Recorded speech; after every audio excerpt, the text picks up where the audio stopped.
All right, everybody, get your vocal muscles recording.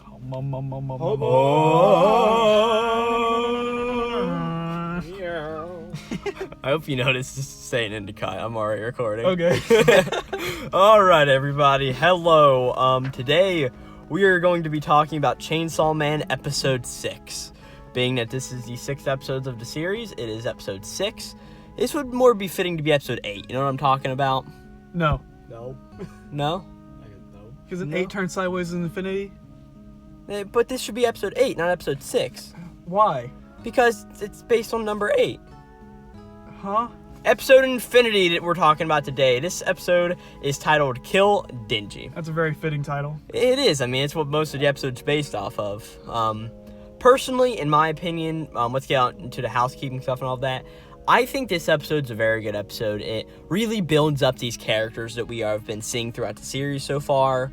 And in my opinion, the best part of Chainsaw Man is the writing, and this has that, right? I think your two opinions differ, because of course I'm with Jaden. Yeah, I feel like this episode was fine. It was like, it's a bottle episode, like Fly from Breaking Bad. Yeah. That's exactly what it is. Alright, and we got Caleb. I feel like nothing really happened. I mean, of course, you got them stuck in the hotel and all. And Yeah. being the last time I had neither of them with me, I did this solo, and let me say, that wasn't fun. Yeah. So I feel like this episode should have ended with Dingy killing the Infinity Devil. I feel like that would have been a better ending. Yeah, it's kind of... he kills the Infinity Devil. Wait, what? Oh no! It's almost like he's the main character and has to eventually get out. Okay, so going back into housekeeping stuff, this episode is episode 6, of course, titled Kill Dingy, and it spans from chapters 15.5 to 18.5. Okay. Right? It's not taking whole chapters, like where we ended off last time with Arai walking down the steps. That was like halfway through the chapter, right? And it starts off immediately with Helmeno doing the same thing this episode, right?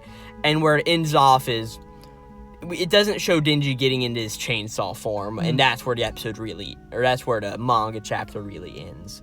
So we do have a constant 3 chapters here, just not like a full 3 chapters. We've got 2 full chapters and like part of 2 of them, right? But without further ado, I'd say that we go ahead and get started talking about Chainsaw Man episode 6. Okay. Let's go. Alrighty, so pretty much we start off again on the endless 8th floor. Arai had just walked up the steps and walked back down, and there's a big oh shit moment with everybody. Hey, maybe that's why it's the 8th floor, because you turn the 8 on its side. Yeah, Infinity. yeah, do you not get that? No. Yeah, that's why it is. What? Who would have thought? I didn't even realize that. Oh my God. To be honest, it took me the second time I read through Chainsaw Man to get that, right? And being, well, it's always 8, 8, 8, 8, well, it's 8 constantly, right?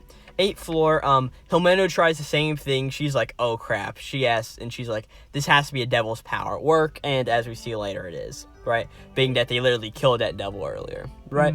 Aki tells Kobeni to stay still and hold up a double peace sign as Kobeni literally screams. I still don't know why she does that. Is it so that when he goes on the stairs, if he sees her making the same signs, he can know that he's on the... It's just Yeah, same, because what Aki does is he goes through the windows and everything. He goes through the room, and on the other side of the windows that normally look out, what is there Other rooms, but the next room, right? And he just keeps walking through them until he eventually opens a door and finds Kobeni in the opposite position, like with her back towards him, doing the same thing. Everybody realizes this, and they're like, crap, They're for real in the back rooms, yeah. They're actually in the back. we're screwed. That was actually the last episode's ending theme, was in the back room. Really? Yeah. I like the last episode's ending thing. It was really cool. Don't worry, I have planned that whenever this series ends, each of us are going to make a ranking of each opening. Okay. And we're going to rank all of them. All right. Being this series is a bunch of openings, I right? mean, there's only 13 to choose from. All right, 12 episode core. Oh, it's only 12. I thought it was 13. No. Okay. I have 13, I guess, with the opening. All right, well, but we're at the halfway point then, if that's the case. yeah, of this first core at least. Yeah. I'm pretty sure they're not going to wrap up the story here. No. At this point, we do get the opening, of course, kicked back by Kindro Suda, right? Yep. It's the opening. I think at this point, all of us have formulated an opinion on it. I think it's one of the best openings in anime. Facts. It's in my top 10. The song is fine and all of that, and just like the opening animation, I think, is what makes it. There was a video by the Mother's Basement dude who broke down the entirety of the thing, right? Yep. And like all of the film references and all of that, it really goes to make a pretty good opening, right? We then cut to all of our 6 characters here sitting in a room, right? And they're like, okay, let's go over everything we know. The elevator doesn't work. There's no way out.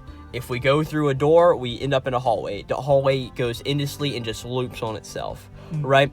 And if we try to go out the windows, it doesn't work. Elevators don't work. If we try to go through the ceiling tiles, we see each other going through the ceiling tiles, right? Yeah. There's absolutely no way we can get out of here, right? And Power's like, well, I already killed the devil, so did I mess up by trapping it in here? And Helmeno brings up a good point. Devil's powers dissipate once they die. They don't linger. They're stuck, and the effect isn't going on anymore, right? If Helmeno was to grab something with her ghost devil and the ghost devil dies, that thing she was grabbing will not work anymore because, of course, she's not alive. Right? Very interesting power mechanic sort of there, world building, I guess you could say, right? And we get Kobeni's story, because Kobeni is, of course, scared as can be through all of this. Yeah. Caleb, what do you think of Kobeni? Very, like, scared. Do you find her annoying, though? Because I saw a lot of people, like, first-time watchers that say she's an annoying character and that she's miserable to listen to. Yeah, it's just kind of dumb. To be honest, at this point in the series, I would definitely agree with that. At this point, we're at episode 6, she's just been introduced. I would have to agree with him. But let's also be honest. Later, she has one of the best moments in history. If you were stuck in an infinite loop with no way to get out, you'd probably be having a mental breakdown too. I mean, her reaction's relatively reasonable. You'd be how Arai acts later in the episode. Yeah. I mean, truly. Right? Pretty much, Kobeni tells her story of how she was forced to go into her 2 options for work were either going to be devil hunting or being a sex worker. Our parents are forcing her into it, right? Because they don't love her. They love her brother, who's apparently smarter, right? And at this point, Power just bursts out laughing. Power starts laughing, laughing at her panic attack. It's one of the best moments in the episode. Yeah, and at this point, Aki's like, everybody, shut up. There's one more thing. Help is not going to be coming for us no matter what we do. We've got to find our way out of here. Because every single clock in this hotel is stuck at 8:18, right? And there's this really awesome visual, in my opinion, of the clock. Ticks 1 second, goes 1 second back, right? And it's this visual that persists throughout the entire episode of just tick, tock, tick, tock, tick, tock. It just really goes to give this sort of scared meaning of it, right? Like, I think this is more of a comedic moment. I think the anime is treating this series so much more seriously than it would be otherwise. Yeah, and also, that's something I want to bring up in a second, but the CGI in all these hotel rooms actually looks a lot better this episode. It's masked a lot better. I noticed that, yeah. Yeah, I feel like, in episode 5, it truly looked like crap. I feel like the CGI is so inconsistent with these episodes. It really is. Like, because we had the first episode, which was a massive reliance on CGI. And it didn't look that good. Right? Episode 2 was amazing. Yeah.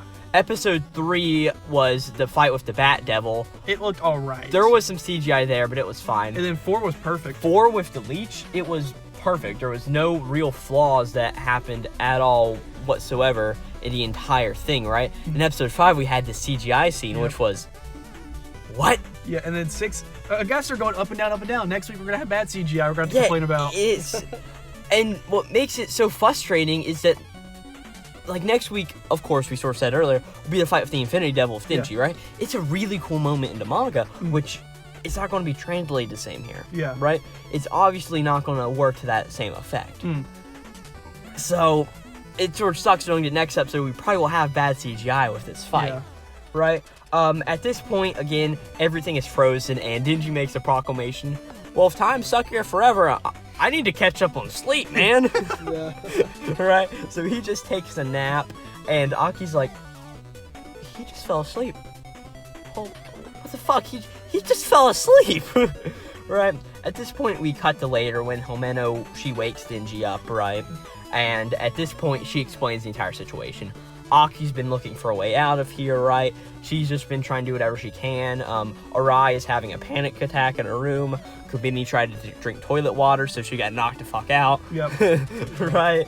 And she's like, and Power is just And there's a whole thing about Power's like, I know it. I found out a way to get the Nobel Prize. 100% sales tax. Everything. Yeah. Right? And Denji's just like, this is power. Yeah. This is normal. Because Himeno thinks that she's freaking out. And then Denji's like, nah, that's the usual. Yeah, she acts like this all the time. From when she wakes up to when she goes to bed, yeah, we're like this all the time, right? At this point, there's a whole notice where Himeno is smoking a cigarette, right? Denji points out that this is the same of cigarette that Aki smokes, right? And there's a whole thing here where there's some more backstory between Himeno and Aki, right? Giving to why Aki smokes this type of cigarette and all this stuff, right? Pretty much whenever Aki and Himeno had just got put on a team, they were standing somewhere, and Aki made a point of, hey, Himeno, you probably shouldn't smoke, right?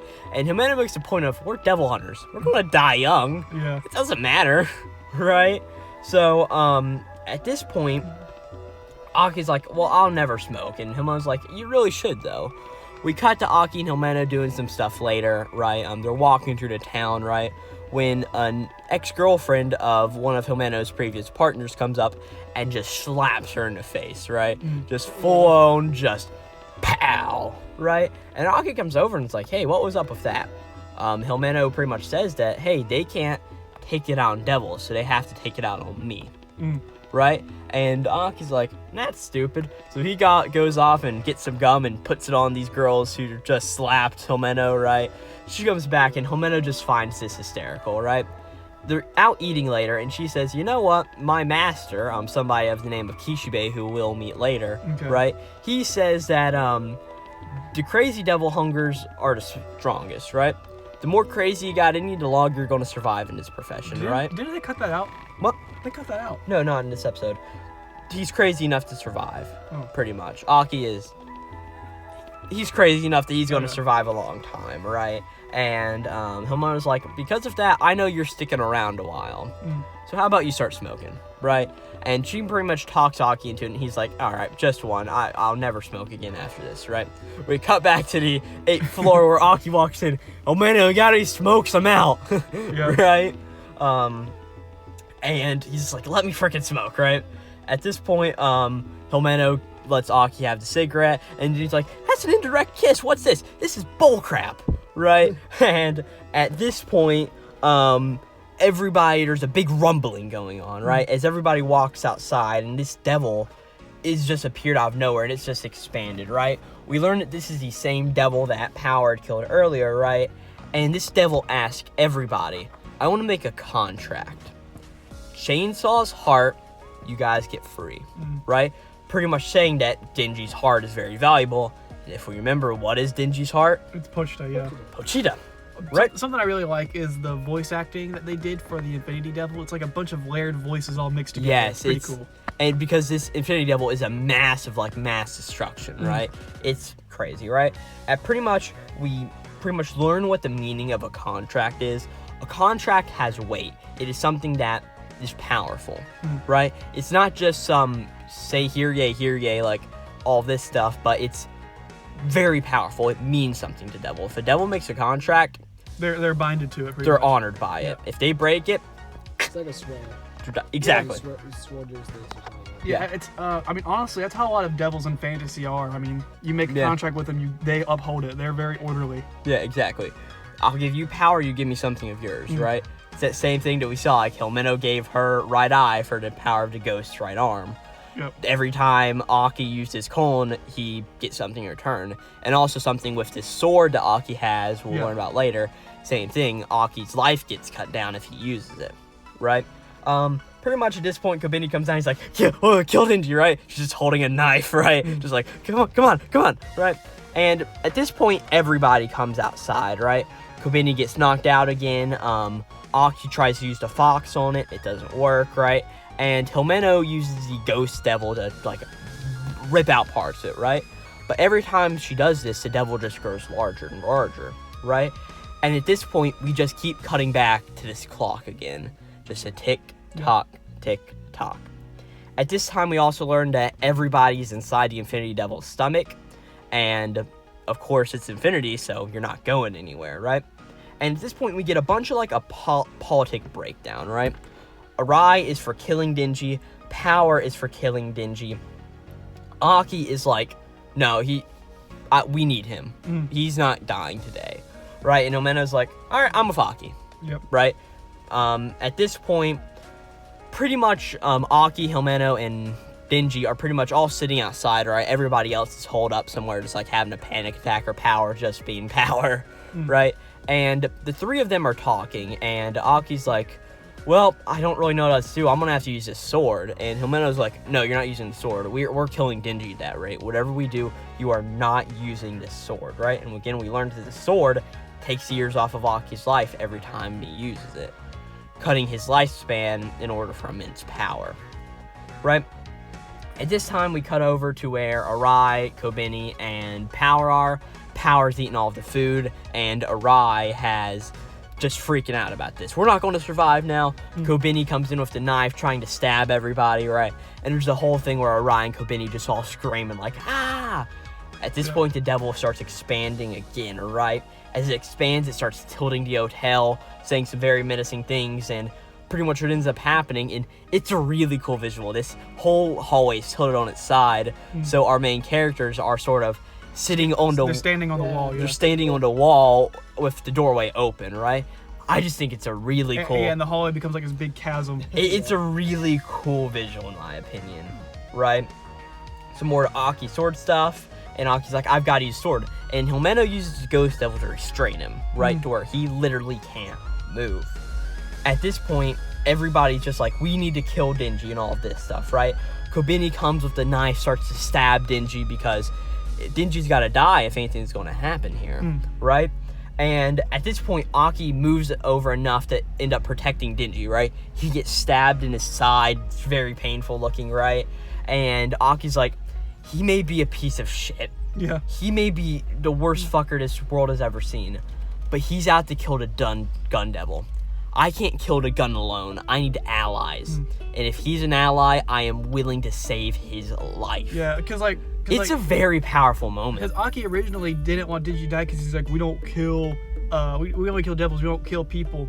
But then you realize later on, Aki's doing it for a selfish purpose. He does it because he needs to get Denji. And also you sort of see that, in a way, Aki does care about Denji, right? And he seems to care about Power too, in a way too, right?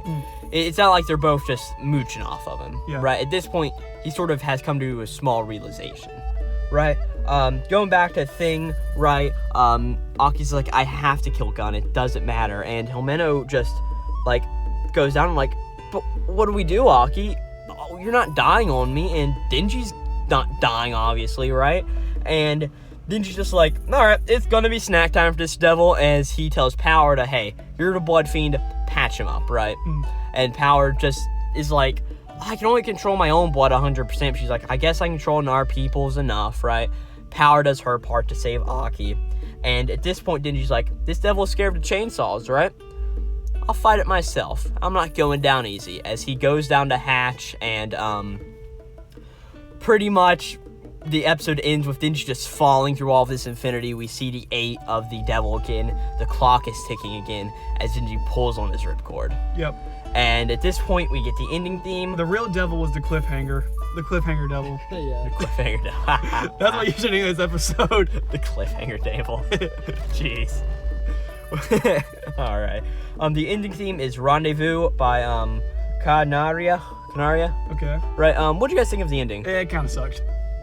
It's my least favorite so far. Really? Yeah. I thought it was good. To be honest, I think the 5th ending is my least favorite so far. But we'll get into this eventually. All right, we don't need to get into this now. It was okay. I enjoyed this ending. To me, it seemed to really have like an Undertale vibe. You know what I'm saying? Yeah, like I do like how it made a callback to the stairs painting by that one guy. Yeah. I'll have to look that up later. But the stairs painting where they're all walking all over the place. Sort of that same thing in Harry Potter, for like the Hogwarts or whatever, right? That sort of same idea, right? Yeah. Very good. Again, like there was barely any CGI in this episode. Yeah, and the CGI that there was, it was masked a lot better. Like the Infinity Devil, I mean, it was obviously CGI, I don't think it was. Really? No, I think it was 2D animated. But it didn't look bad, no matter what. It looked good, yeah. It looked fine. I didn't notice any. Yeah, I mean, I think it looks good. if it was there, it wasn't obvious enough. So, something I want to bring up before we end. So the director has gone on record saying that he wants this anime to be much more serious and much more toned down than the anime. He actually asked some of the voice actors to tone down their voice acting at some points. You can also notice the colors are a lot more muted, and all the silly faces that they make in the manga, they've been less exaggerated. Have you noticed that? Yeah, I mean, it's really- definitely more of a serious tone to like the whole thing with like Denji and his thing to touch boobs. It was treated like very respectfully in a way. And the point where he wants a kiss from Himeno, he makes the funniest just dog face known to man. It's one of my favorite panels. But they cut that basically, and it's because the director wants to make Chainsaw Man more like mainstream and less anime-like. You know, with the exaggerated voice acting and the ridiculous faces and whatnot. He wants to tone it down and make it more accessible, which I think is fine, but also I feel like takes away some of the character of the show. Like, Chainsaw Man's ridiculous and insane, and you kind of got to lean into that, I think. But also, I think next episode, I mean, not to spoil Caleb, but the way that Denji defeats this devil is so stupid and illogical that you can't help but laugh. Okay, I wasn't thinking about that. I was thinking about what comes afterwards. Because there's a very specific scene. Yes, Himeno later, yes. They've got to make it iconic. They've got to make it work. Yes, that. But I get treats Denji with respect in a way, right? Caleb, do you have anything else you want to say about this episode? Nope. Nope. Nothing else. But Caleb, do you notice how like this takes itself seriously? There's no like crazy, ridiculous gags or where they're making funny faces or punching people across the walls. There wasn't anything like that, really. I mean, of It was course. kind of serious. I mean, of course, you haven't read the manga like me and Jaden have, I but don't know anything about Chainsaw Man. it's definitely got a different experience to it. And the colored manga, now I know it's technically not official, but it is done by the official company. It's very vibrant, very stark. And the anime is just muted everything. There's like a nice sepia filter over all the characters, I think. But that's also just kind of Mappa's style. Attack on Titan kind of looks the same way in season 4. Yeah. And I mean, here's the thing, like, no matter what you think of the series, I mean, it followed the source material perfectly. Yeah. Right? Of course, we have these muted expressions and muted tone overall, but it follows the source material. Ever since that chapter 2 stuff with the Muscle Devil got removed, it's been point for point for point to point to point. It's been fine. So yeah, this episode, my final ranking, what's yours, Corbin? To be honest, I can't rank it. Again, my favorite part of Chainsaw Man is the character writing. As we said all this at the beginning of the episode. Yeah. Right? It's the character writing all the way, and for me, this character writing is very powerful. I mean, I would give this episode an 8 out of 10. I'd give it a solid 5. It was okay. Right? I mean, I understand loving the blood and gore in Chainsaw Man, but I like the character writing the best, and that's why I give this episode such a high mantle. I mean, I'm fine with the slower pace, but I'll be honest with you, Himeno's just a character I don't really care about that much, and I feel like they should have thrown us a little bit of a bone this episode because they didn't give us anything. Yeah. All right, Caleb. Anything else? What'd you give it? I give it about an average 7. All right. It was cool. It was great. It was cool. I guess. Alrighty, well, that's all for me, Caleb, and Jaden, and we'll see you next time. This is Glowplasma231 out. Yep, see you guys. See you guys.